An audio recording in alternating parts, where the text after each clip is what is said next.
Qu'est-ce qui différencie un chiite d'un sunnite? Est-ce que c'est simplement que le chiite habite en Iran et le sunnite en Arabie Saoudite? Il n'y a pas que dans ces deux pays d'ailleurs qu'il y a des sunnites ou des chiites. Non, simplement la cause du clivage, c'est les disputes qui ont accompagné la succession de Mahomet, laquelle n'avait pas été réglée par lui. Il n'avait rien décidé. Oui, pas préparé, oui. Rien préparé.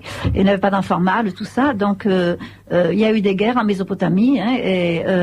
Ali, qui était le cousin germain et le gendre de Mahomet, avait ses partisans qui disaient c'est dans la famille bénie de Mahomet que doit être choisi le successeur. Mais un autre courant qui deviendra plus tard les sunnites, ça vient du mot arabe sunna, tradition, eh bien, contestait cette prétention, et pour eux, les critères étaient différents. C'était les premiers compagnons de Mahomet qui devaient assurer le gouvernement de l'Oumma, la communauté des musulmans. Alors, les trois premiers califes, comme on les appelle, les chefs de l'Oumma, ont été des sunnites. À l'époque, on ne parlait pas de sunnites et de chiites. Ce n'est qu'à partir du 8e siècle, 7e, 8e siècle, que le clivage s'est cristallisé.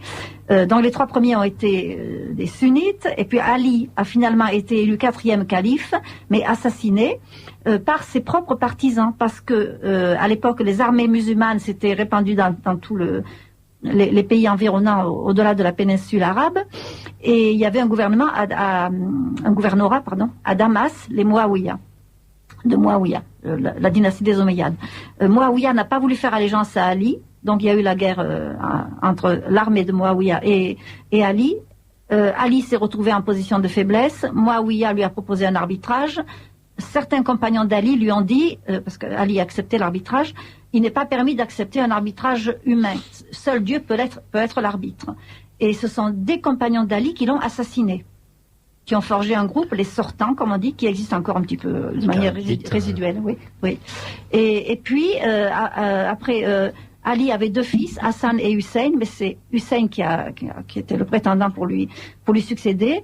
Et lui, la guerre a continué, et avec le fils de Mouawiya, cette fois-ci, et Hussein a été décapité pendant le combat, pendant la guerre.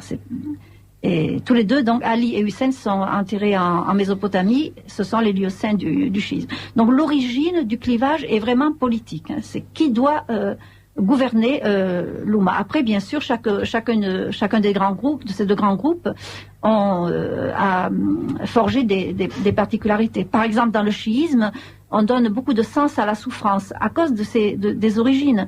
Surtout, ce sont les fameux pèlerinages, oui, où la on se choura, flagelle, oui, etc. c'est ça, voilà. Oui. Mais ça, c'est intéressant, le fait que dans le chiisme, on donne un sens à la souffrance, ce qui n'est pas du tout le cas des sunnites.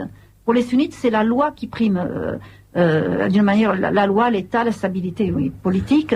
Cette souffrance, en fait, elle se transmet d'une certaine manière de génération en génération, et surtout les chiites, lorsqu'ils commémorent chaque année l'Ashura, le rite d'expiation, eh bien c'est comme s'ils voulaient se punir du fait que leurs lointains ancêtres n'aient pas pu protéger la vie de Hussein, parce qu'en fait c'est vraiment Hussein le père du chiisme. Il y a comme une figure messianique, oui, christique, oui, quasiment des fils de Ali, et c'est ça qui donne au chiisme, ça, et puis les développements ultérieurs, un aspect toujours plus attirant et intéressant, d'une spiritualité et d'une influence qui va se développer, je pense, qui les distingue des autres sur la question de l'influence platonicienne,